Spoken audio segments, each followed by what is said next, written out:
I never imagined that a weekly hair appointment can turn into the most terrifying experience of my lifetime.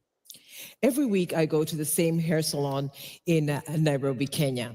But on the 12th of January 2025, as I was leaving the salon, a black van pulled up in front of my Uber. Armed masked man jumped out, dragged me out of the vehicle, and tried to put me into the van. I resisted, and it was not easy to subdue me because, as you can see, I'm not a petite woman. And I knew I had to fight and cause a scene. And the single strongest emotion that I had was anger. I kept hearing in my head the voice of my friend Mdude Nyagali. Usibebwe kama gunia mchele, which means do not be carried off like a sack of rice. And I really fought. Luckily, I was not alone. Even under threat, a public bus driver was driving by, saw the commotion, and then he saw in the rearview mirror that they managed to put me into the van. He decided to try and help by blocking the van's path. Also, the Uber driver who witnessed the incident immediately reported to the police. This confused the abductors and brought me time. And in addition to that, thanks to the quick reaction of my husband, David, Law Society of Kenya, and Amnesty International, they managed to put a name and my face to the incident, and that worked. It immediately sparked a public outcry, and with all the pressure that it worked, the abductors stopped the van after 3 hellish hours and let me go. Now, while in the van, these abductors claim that they are from the Kenyan police, but I have no doubt in my mind that they were working on behalf of the government of Tanzania, the same government that I had fled to seek safety in Kenya. And also just a week earlier, a so-called public media figure in Tanzania called for my and my friend, journalist Erica Bendera's return from exile and to be dealt with. Now you may ask, why would the government of Tanzania want to disappear me? Because I refuse to be silent. I have faced bullies all my life. During my childhood in Dar es Salaam, I stood out. Tall, light-skinned, big and woolly hair, and with a European mother, I was an easy target for bullies. My mother said, if you do not stand up, they will never stop. And I did, and I never stopped. From skinheads in Budapest to racists in Washington, I stood my ground. But nothing compares to bullies who wield state power in order to silence millions. And I speak not just for myself. I speak for the countless Tanzanians who refuse to be bullied into silence. And for the past few years, I've been speaking in international forums, social media, telling anyone who would listen about a chilling pattern of enforced disappearances and abductions targeting the critiques of President Samia Suluhu Hassan in Tanzania. And between March 2021 to August 2024, Dude Nyagali and I compiled 80 cases of politically motivated abductions that happened. More than half of these abductions, the victims were never seen again. So let me quickly give you 4 cases. There was Dedith Soka, a youth leader who was well known to organize peaceful protests, and he disappeared a few days after he wrote that he had been threatened by the police. Ali Kibao, a senior Chadema security advisor. He was taken off the bus at night by armed men.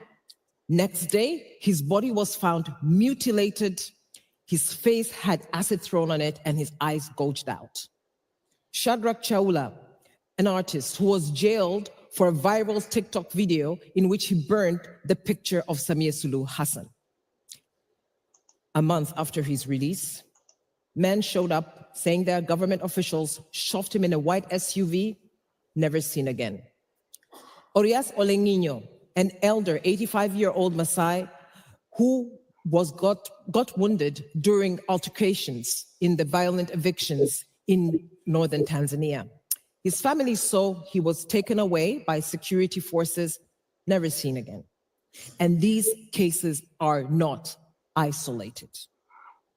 In fact, investigations have stalled, and for example, last week, 2 activists, one from Kenya and Uganda, were detained by the police in Tanzania, disappeared for a couple of days, and then turned up, tortured near the border. And let us understand this. The goal is simple: instill fear, silence dissent, and suppress the opposition ahead of the October elections. In order for you to understand, let me give you a little landscape of the political scene in Tanzania. We have been ruled by the same political party since independence.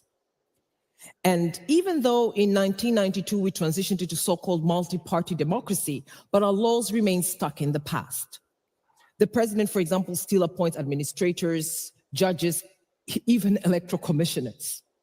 And you have dissenters arrested, newspapers shut down, NGOs deregister, and peaceful protest is met with violence. John Pombe Magufuli turned our flawed democracy into a dictatorship. And after his death, many hoped that his successor, Samia Suluhu, will bring some form of reform and chart a new course. And maybe for a moment she did. In fact, there was a lot of hype around the fact that she was the first female president of Tanzania, as if that was a qualification on its own.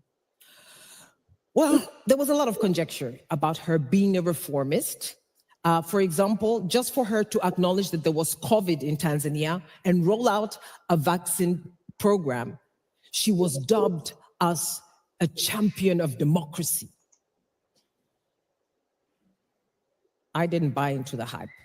In fact, I saw the red flags. I kept telling everyone, without fundamental, important change through action, the talk about reform is just that, talk. Well, unfortunately, my warning went unheeded. In fact, I was dubbed the hater, even though I persistently pointed out to atrocities committed by security forces.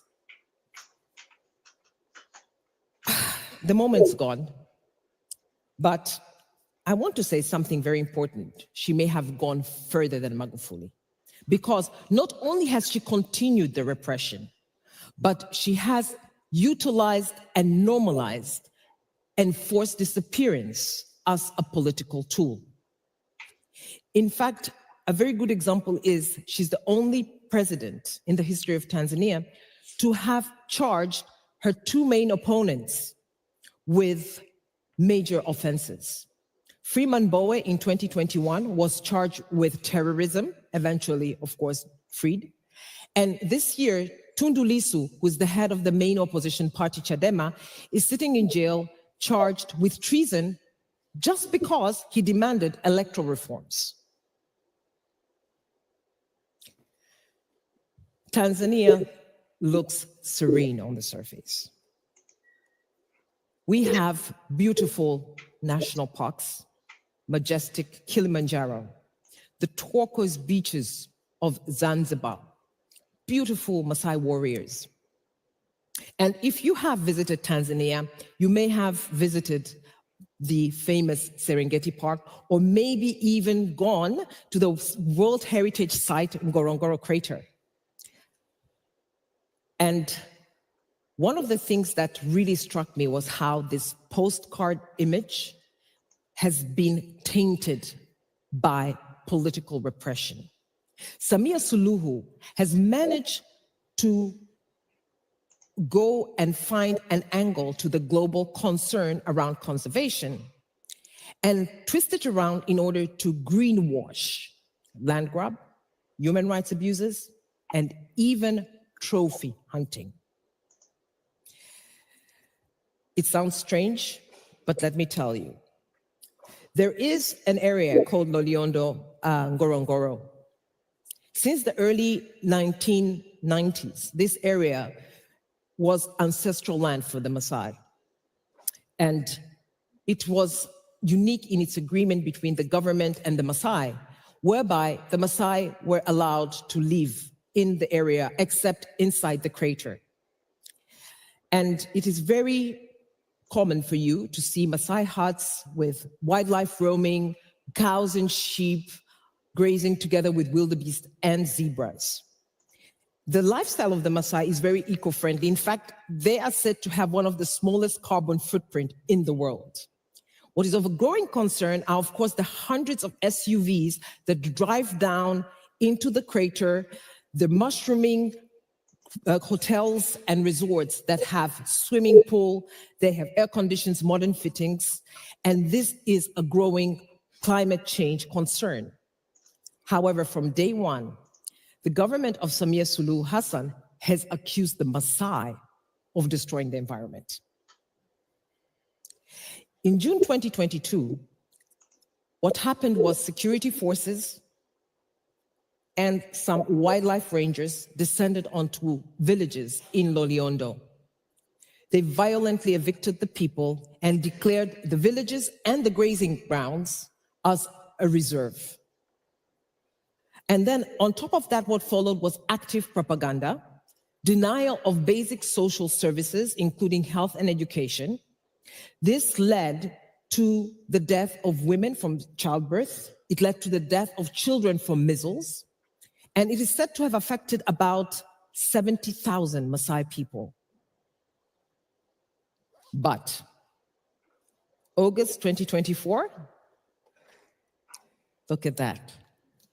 40,000 Maasai decided to organize the biggest sit-in protest and occupied the plains and the highway. And they refused to leave until the government listens to them. Of course, the government scrambled and tried to reconcile. They even set up an inquiry commission, but the rights of the Maasai to their ancestral land is not yet guaranteed. Well, Tanzania is a darling of donors, right? Every year we receive millions, and it is for our water, education, health, and we keep telling donors, do not give money without putting a condition to human rights and democracy. And they say, no, we're not enabling repressive regimes. We do it for the people, but they cannot be bothered to put conditions on human rights and democracy. For example, they tell us because they're scared of the influence of China in Africa. But we keep telling them, the truth is this government is not accountable to the people. When you give money, it benefits them only. So taxpayers of donor countries, make sure that you tell your government to hold Tanzania accountable when giving aid in order to ensure that there's standards for democracy and human rights. And for everyone who's traveling to Tanzania, karibu sana. Enjoy the scene and the beauty of it, but do not be the one who enables the repression of indigenous communities. Always do your research, find out how you can help directly. But our demands are clear. We want a new democratic constitution. We want to dismantle the machinery of fear. We want a new social contract, one that will bury the legacy of a one-party state and restore the dignity of the people of Tanzania. Tanzania belongs to its people and not to those who terrorize them. And this is not just about Tanzania. Authoritarianism is on the rise all around the world. And if we do not unite, they win. So we ask, speak out, stand with us. Help us.